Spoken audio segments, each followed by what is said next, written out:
how to get articleship into big foods. Sir, I want to do practice in future. So which firm should I get articleship into? Sir, I want to do a job. So what's the best firm for me? Should I do articleship in Big Four or other large firms, small firms, mid-sized firms? How can I get into these articleships? What are the various work areas in which I can work into? And what knowledge I can gain? Can I develop a business acumen by doing articleship? So all these questions are like definitely will definitely come up your mind and after clearing your CA Inter examination. So hello friends, this is CA Jatin Agarwal and today I am here with the stipend series. So in this series I'm going to cover answer of your every question which arises in your mind after clearing CA Inter. In this video we will categorize in three main parts. First part covers what are the various work areas in which you can get into during your articleship, means what work you can do, क्या क्या काम आप कर सकते हो. Secondly, and what are the factors which contribute to your journey getting into that work, means what are the factors you should consider before getting into the work. And third is क्या चीज आपको वहां तक लेके जाएगी, what are the important factors which you should have in yourself so that you can reach there. So these three topics we'll cover. So friends, in this video you will definitely get something because your result are on the par, and after results and you'll be busy with your preparation of getting articleships. So this video will definitely help you out. In this video we'll cover everything from scratch, that what all you need to prepare. So let's start with the video. Firstly, what are the various areas in which you can work after your CA Inter, means what areas of articleship basically. So here I will provide a gist that what are the various areas, so that you can get an idea. You can get an idea that what are the areas and what is my personal interest area to work into. So firstly, talking about auditing. Auditing basically categorizes into many parts.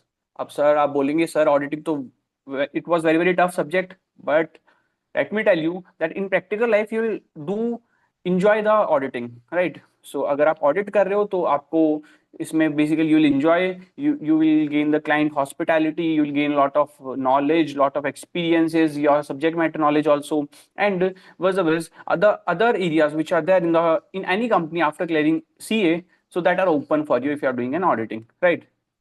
So here आपके एक added में advantage देने के लिए I particularly linked in with the CA final subject which will be relevant during this practical approach of auditing.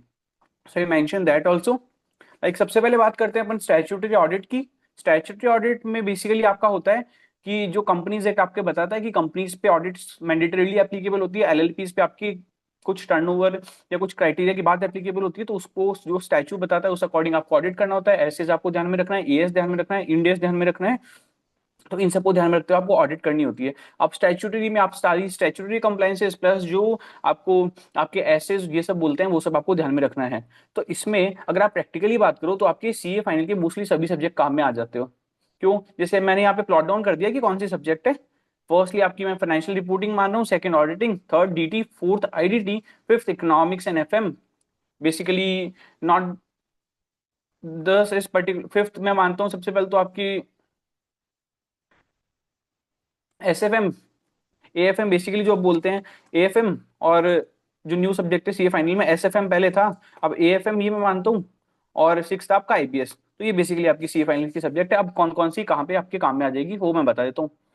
कि first जैसे statutory audit में बात करें तो सब सब्जेक्ट आपके मोस्टली काम में आ जाती है. कुछ पार्ट फाइनेंशियल रिपोर्टिंग ऑडिट तो आपके पूरी काम में आती है, डीटी आपके कुछ पोर्शन काम में आते हैं, और आईडीटी आपके कुछ पोर्शन आपको देखने चेक करने पड़ते हैं कि आपको इनपुट का रिको, जीएसटी आउटपुट का रिको, वो सब आपको चेक करना पड़ता है. उसमें कोई अगर रिवर्सल है उसकी वर्किंग, और आपको एएफएम जो आपके सब्जेक्ट है वो भी कुछ आइडिया कुछ मतलब एक्सटेंड तक आप कर सकते हो, और प्रैक्टिकली आप खुद भी उस पर अप्लाई कर सकते हो because you have financials of that entity, all the financial data pertaining to that entity. तो उससे खुद का भी आप कुछ प्रोडक्टिव कर सकते हो, कुछ सीख सकते हो. और आईबीएस आपकी जो है उसमें आपके बिजनेस के सोल्यूशंस रहते हैं, वो बेसिकली आपकी जो मिक्स सब्जेक्ट है उसमें भी आपको वो भी आप ऑडिट में अप्लाई कर सकते हो. तो स्टैट्यूटरी ऑडिट आपकी ये प्रोफाइल हो गई. अभी स्टैट्यूटरी ऑडिट क्या होता है, बिग फोर की तरफ से जाते हो या फिर कोई फर्म की तरफ से जाते हो, तो डिपेंड क्या करता है कि लेवल ऑफ एंटिटी जिसको आप ऑडिट करते हो। अगर स्मॉल फर्म है, आपके पास छोटा काम है, तो यू विल ऑडिट है स्मॉल एंटिटी ओनली। बट अगर कोई बड़ी फर्म है और या बिग फोर है, तो उसके पास एक पर्टिकुलर क्लाइंट का काम आपको मिलेगा। जैसे एक क्लाइंट की आपको अप्रोक्सीमेटली, आप एक दो दो साल के आर्टिकलशिप में 2 या 3 क्लाइंट ही करोगे, मोस्टली जो बड़े क्लाइंट होंगे, लेकिन उसको आपको अच्छे से आपकी पूरी इनसाइट्स मिल सकती है। तो ये भी हो सकता है। और छोटे क्लाइंट्स में आप बहुत सारी क्लाइंट्स की ऑडिट कर सकते हो और डिफरेंट इंडस्ट्रीज का नॉलेज ले सकते हो। So it depends on you कि भाई आप कहाँ कहाँ पे अपनी इंडस्ट्री डेवलप कर रहे हो, ठीक है। अब दूसरा आता है आपके टैक्स ऑडिट। टैक्स ऑडिट में बात करें तो टैक्स ऑडिट में मोस्टली थर्ड वाली जो सब्जेक्ट है यहाँ पे डीटी, डायरेक्ट टैक्सेशन, वो आपके काम में आती है। उसमें टैक्स ऑडिट के प्रोविजंस होते हैं, टैक्स के प्रोविजंस आपको लॉ सब पढ़ने होते हैं। टैक्स ऑडिट जो होता है इनकम टैक्स एक्ट 1961, जो अभी नया कोड आने वाला है, उसके अंडर ये होती है बेसिकली। इंटरनल ऑडिट की बात करते हैं। इंटरनल ऑडिट में क्या होता है, बेसिकली आपको रिस्क कंट्रोल मैट्रिक्स ऑर्गेनाइजेशन की देखते हुए, और साथ साथ आपको बेसिकली जो रिस्क और प्रोसेसेस चल रहे हैं ना ऑर्गेनाइजेशन में, उसको ध्यान में रखना पड़ता है कि ये रिस्क है, इसके लिए कंट्रोल्स लगा रखे हैं एंटिटीज ने। बहुत सारी प्रोसेसेस जो है P2P, R2R, मतलब procure to pay, record and record to report, फिर उसके बाद आपकी कोई जीएल के रिलेटेड ट्रांजेक्शन होते हैं, फिक्स्ड एसेट्स होते हैं, तो सबको आपको गो थ्रू करना पड़ता है प्रोसेस वाइज। और उसके बाद आपको एक अंडरस्टैंडिंग मिल जाती है, अच्छा ये ऑर्गेनाइजेशन इतनी बड़ी है, but how it operates, what's the organisational structure, how the entity runs, तो ये सब आपको बेसिक नॉलेज लग जाता है इसमें। आप this is basically for the purpose of management, also it is requirement of statue also, कि कंपनीज एक्ट भी बोलता है कि कुछ टर्नओवर या कुछ आपकी क्राइटेरिया एक्सीड करने के बाद आप पे लग जाती है internal audit. But moreover it is relating to sort of like management type of audit basically. तो इसलिए इंटरनल ऑडिट ये होता है, इसमें स्टैच्यूटरी इतनी रिक्वायरमेंट होती नहीं है और इतनी कंप्लायंस होती नहीं जितना स्टैच्यूटरी ऑडिट में आपके होता है। तो ये इंटरनल ऑडिट हो गई। अभी बैंक ऑडिट की बात करते हैं। बैंक ऑडिट भी जैसे बैंक की स्टैच्यूटरी ऑडिट हो गई, डिफरेंट नाम इसलिए है क्योंकि बैंक पे कंपनीज एक्ट नहीं लगता है, बैंक पे उसका बैंकिंग रेगुलेशंस एक्ट और आरबीआई जो गाइडलाइंस देती है वो एप्लीकेबल होता है। तो उस अकॉर्डिंग इसका बैंक ऑडिट हो गया। लेकिन बैंक ऑडिट क्या होता है, कुछ टाइम के लिए आपके पास होता है। और अभी तो 70% बैंक की गवर्नमेंट ने बैंक ऑडिट हटा भी दी है, तो फिर बैंक ऑडिट आपको मतलब ज्यादातर टाइम नहीं मिलेगा, कुछ टाइम ही आपको मिलेगा इन एन ऑडिट फर्म। अभी स्टॉक ऑडिट क्या होता है कि स्टॉक जो आप देखते हैं उसको फिजिकल वेरिफिकेशन करना होता है, उसको बुक से रिकंसिल कराना होता है, डेविएशंस आपको देखना होता है। तो ये बेसिकली स्टॉक ऑडिट है। ये भी आपको क्लोजिंग टाइम पे मिलता है, या तो क्वार्टरली कराती है एंटिटीज या फिर आपकी ईयरली कराती है। लिमिटेड रिव्यूज क्या है, लिमिटेड रिव्यू जो सेबी है, stock stock exchange board of India, वो बोलता है जो लिस्टेड एंटिटीज है उसको आप ईयरली की जगह क्वार्टरली रिव्यू करते जाओ, ऑडिटर को बोलता है। तो क्वार्टरली रिव्यू वो करता है, उसको बोलते हैं लिमिटेड रिव्यूज। ये आप देखेंगे तो मोस्टली मिड साइज या आपको लार्ज साइज फर्म्स में मिलता है, स्मॉल साइज में आपको लिमिटेड रिव्यू करने का मौका नहीं मिलता है, क्योंकि उनके पास ये काम थोड़ा कम होता है, डिपेंड्स ऑन द फर्म। फिर उसके बाद बात करते हैं इंश्योरेंस ऑडिट की। जैसे कि आपके बैंक्स पे आरबीआई के एक्ट लगते हैं, इंश्योरेंस पे आपके आईआरडीए के एक्ट लगते हैं, कंपनीज एक्ट नहीं लगता है। तो सेपरेट उसके लॉ गया, उसके अकॉर्डिंग उसकी इंश्योरेंस कंपनीज की ऑडिट होती है। और एक होता है आपके ERP audit. ERP audit is basically कि मैंडेटरी नहीं होती है बेसिकली, पर जैसे जो आपने सॉफ्टवेयर लगा रखा है, मैनेजमेंट उसके ऑडिट कराता है कि उसमें कहीं वीकनेस तो नहीं है, कुछ लैक तो नहीं है। और स्टैट्यूटरी ऑडिट को भी उसका कुछ रिपोर्ट का अगर कोई डेविएशंस मिलते हैं तो प्रोवाइड करता है, ताकि स्टैट्यूटरी ऑडिट भी उसको अपने अकॉर्डिंग एनालिसिस कर सके। तो ये आपकी बेसिकली ऑडिट के जो पोर्शंस रहते हैं जो आप प्रैक्टिकल लाइफ में करते हैं ड्यूरिंग योर आर्टिकलशिप, तो वो सब हैं। तो इस अकॉर्डिंग आप देखिए इसमें कौन कौन सी सब्जेक्ट भी आपके काम में आएगी, वो मैंने बता दी कि बैंक ऑडिट में आपकी कुछ ऑडिट का पोर्शन, स्टॉक में भी कुछ ऑडिट का पोर्शन, लिमिटेड रिव्यूज इंश्योरेंस में आपके मोस्टली सारे पोर्शन, पर इंश्योरेंस ऑडिट में आप ध्यान रखना कि बहुत ही डिफरेंट कॉन्सेप्ट हो जाता है, क्योंकि ये थोड़ा बाकी कंपनीज एक्स की जो प्रोविजंस है उससे अलग होता है। कि ग्रॉस प्रीमियम अर्न और अलग अलग चीजें, बहुत सारी को इंश्योर, री इंश्योर, बहुत सारी चीजें इसमें आ जाती है। अभी अपन नेक्स्ट पे आते हैं जो आपकी बात करता है टैक्सेशन की। टैक्सेशन में आपके होता है डायरेक्ट टैक्सेशन, इनडायरेक्ट टैक्सेशन। तो डायरेक्ट टैक्सेशन है मोस्टली आपकी डीटी सब्जेक्ट जो काम में आएगी। इनडायरेक्ट टैक्सेशन, अब इसमें क्या होता है, इसमें भी 3 टाइप के वर्क आपके होते हैं, कंप्लायंस, एडवाइजरी, लिटिगेशन। तो ये डिपेंड करता है कि आप कौन से वर्क में ज्वाइन कर रहे हो। कि कंप्लायंस मतलब आपको केवल रिटर्न्स भरनी है और कुछ फॉर्म्स भरने हैं। एडवाइजरी मतलब आपको थोड़ा कि पढ़ते हुए लॉ को और एनालिसिस करके देना है। First year down the line आप देखो कि आप अगर फ्रेश इंटर्न हो तो आपको सीखने में थोड़ा टाइम लगेगा, then only you can advise. तो सबसे पहले compliance is best for you. उसके बाद लिटिगेशन आता है कि भाई जो बेसिकली डिस्प्यूटेड मैटर्स रहते हैं उस पर आप पूरा लिटिगेट करते हो, उसके लिए ड्राफ्ट रिप्लाईज बनाते हो नोटिस का, वो सब आप करते हो। तो ये 3 काम पर्टिकुलरली होते हैं डीटी आईडीटी में। और डीटी में आपके जैसे बात करें तो ये टैक्स ऑडिट भी कवर हो जाती है मोस्टली। अभी बात करते हैं, इंटरनेशनल टैक्सेशन भी होता है बहुत सारी एंटिटीज में, एम टैक्सेशन होता है, तो वो सब एक अच्छा काम आप बोल सकते हो जो एंटिटीज करती है। और ट्रांसफर प्राइसिंग जो भी रहता है, तो ट्रांसफर प्राइसिंग भी एंटिटीज करती है, तो वो भी एक टैक्सेशन का वर्क एरिया है। फिर बात करते हैं कुछ कॉर्पोरेट लॉस की कंप्लायंसेस होती है, उसमें भी बहुत सारी कंपनीज काम करवाती है आपको, बहुत सारी सीए फॉर्म्स काम कराती है, उसमें आपका कौन सा सब्जेक्ट रेलिवेंट है वो रहता है। मोस्टली आपका SPOM, self paced online modules रहते हैं आफ्टर, मतलब आपको है ना after articleship but before CA final exams आपको देने होते हैं, तो उसमें भी लॉ सब्जेक्ट रहती है, वो आपकी इसमें रेलिवेंट रहती है। अभी एक अकाउंटिंग कंसल्टिंग आता है। अकाउंटिंग कंसल्टिंग में क्या रहता है कि शुरू में तो आप ऑडिट कर रहे थे, बट अभी आपने को क्लाइंट ने बोल दिया कि आप मेरे लिए फाइनेंशियल स्टेटमेंट प्रिपेयर करके दे दो, तो उसमें आपके लिए क्या काम रहता है, फाइनेंशियल स्टेटमेंट प्रिपेयर करने का, या फिर अकाउंटिंग स्टैंडर्ड्स की उसमें या इंड एस की आपको कंप्लायंस दिखनी होती है। ठीक है। और उसमें कुछ कंसल्टेंसी भी मैनेजमेंट मांग लेता है कि whether it is truly compliant if we want to go ahead with IP और लाइक दैट, तो वो कंसल्टेंसी भी रह जाता है। तो ये सब में आपको यही सब्जेक्ट आपको काम में आती है, ये भी मैंने लिख दिया है।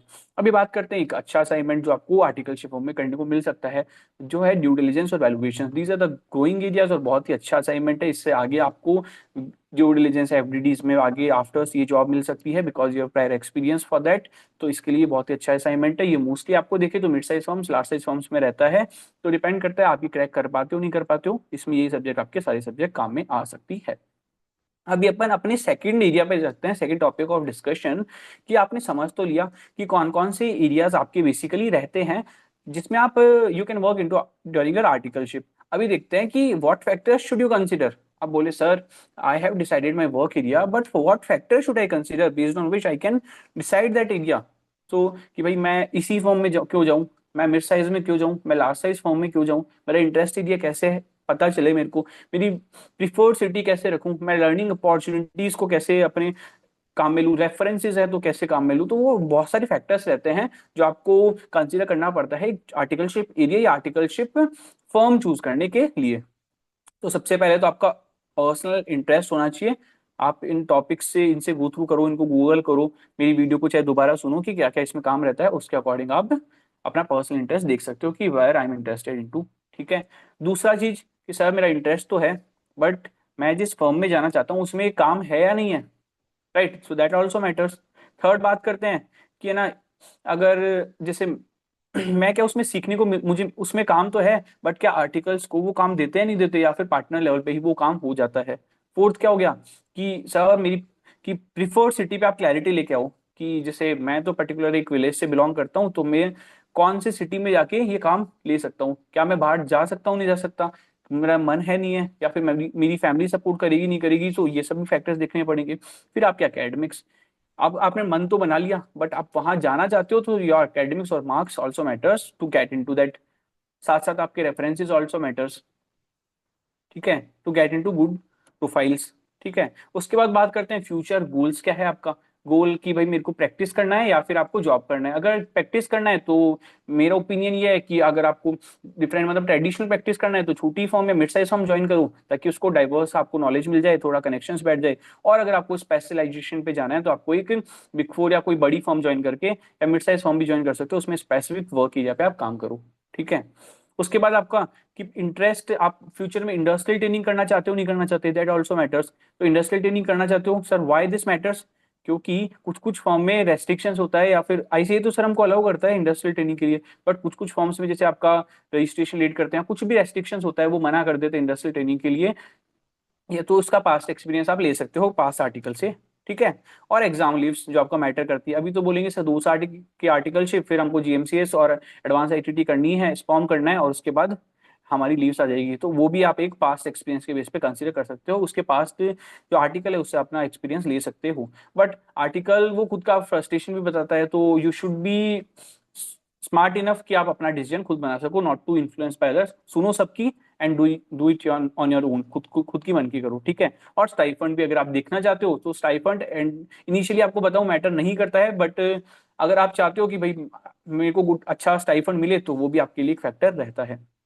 तो ये सब मैंने बात करी कि कौन कौन से फैक्टर आपके रहते हैं। खुद का पर्सनल इंटरेस्ट, सेकंड फर्म की एक्सपर्टीज है नहीं उस काम में, आप सीख पाओगे नहीं कर पाओगे, आपकी प्रिफर्ड सिटी है नहीं है, आपके मार्क्स उतने हैं नहीं है, रेफरेंस है नहीं है आपके पास में, और आपकी फ्यूचर गोल क्या है प्रैक्टिस वर्सेस सर्विसेज का, और आपको इंडस्ट्रियल ट्रेनिंग करनी नहीं करनी, एग्जाम स्लीव्स कितनी मिलेगी, और स्टाइफंड, ये सब आपको फैक्टर्स देखने पड़ेंगे कि भाई कहाँ पे आप आर्टिकलशिप करना चाहते हो। अब बोल दिया सर मैंने तो पूरा वन बना लिया, मैं तो इस फील्ड में काम करना चाहता हूँ और इस फॉर्म में काम करना चाहता हूँ, ये सिटी में काम करना चाहता हूँ, अब वहां पे जाए कैसे? So this is the most important question. तो अभी इसमें आपको बताता हूँ कि वहां पे जाने के लिए सबसे पहले तो आपका स्टेप रहता है कि आपके अच्छे मार्क्स होना चाहिए। अगर आपके इंटरमीडिएट में रैंक है so that is very best for you, ठीक है।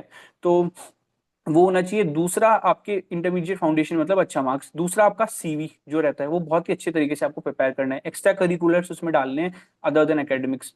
तो वो सीवी कैसे बनाएंगे वो मैं एक सेपरेट आपके लिए वीडियो लेके आऊंगा आने वाले एक दो दिन में। तो उसमें आप डेफिनेटली देखिए कि कैसे आप है ना एक सीवी बनाएंगे। मैं आपको उसमें टेम्पलेट भी दे दूंगा कि इस टेम्पलेट में आप अपना सीवी बनाइए, so that would be best for you, ठीक है। अभी तीसरा, आप प्रेजेंट में कहाँ पे रह रहे हैं वो भी मैटर करता है। So suppose you're applying for a Bangalore location and you are presently living in any other location, so they will definitely ask you that why you want to switch your location, why don't in Gurgaon, Mumbai, why directly to Bangalore। तो ये सब चीजें भी आपको matter करती है। तो सो ये इतना मैटर नहीं करेगी, so you have to prepare for this question, that's all. Fourth, आपके अगर रेफरेंसेस हैं तो दैट इज बेस्ट, आप उस प्रोफाइल में जा सकते हो अगर आपके रेफरेंस उस प्रोफाइल में या फिर उससे रिलेटेड प्रोफाइल में है। उसके बाद फिफ्थ आपका कम्युनिकेशन स्किल्स। आप बोलेंगे sir communication skills means English only. Yes definitely English only, क्योंकि जो आपका इंटरव्यू रहेगा that will be English based interview. So अगर आपको अभी तक अच्छे से इसकी प्रैक्टिस नहीं है तो प्रैक्टिस कीजिए। आप चाहे अपने फ्रेंड्स के साथ एक कोलैब करके प्रैक्टिस कीजिए, चाहे कैसे भी कीजिए, कॉल सेंटर्स पे बात करके कीजिए, बट डू प्रैक्टिस इट।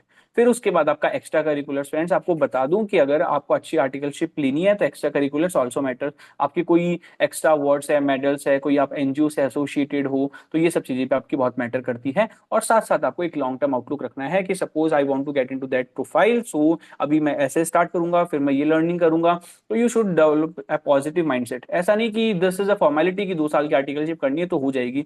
आपको बता दूं अगर आप इस माइंड से जाएंगे या फिर आप बोलेंगे कि मुझे तो स्टाइफंड में 5-7 हज़ार रुपए मिलते हैं, why should I do more work, so आप कुछ भी गेन करने वाले नहीं है, पर्सनली बता दूं। Because we are chartered accountant, so आपको प्रोफेशन की जो वैल्यू है वो मेंटेन करके रखनी है कि जो society as a chartered accountant हमको देखती है कि सर ये सीए साहब है तो ये will he will definitely answer these questions, he will definitely have business acumen. तो वो सब आपको माइंड में रखना है और 2 साल की ट्रेनिंग उस पर्पज से करनी है। ये नहीं कि दिस इज अ रिक्वायरमेंट तो हमको करनी है, डमी कर लूंगा। So I suggest don't do this, because after C भी आपको काम तो करना ही है। So definitely do these things and consider these factors which I have told earlier in this video. So if you have any question, please do let me know in the comments below. Thank you so much. This is your friend CA Jatin Agarwal.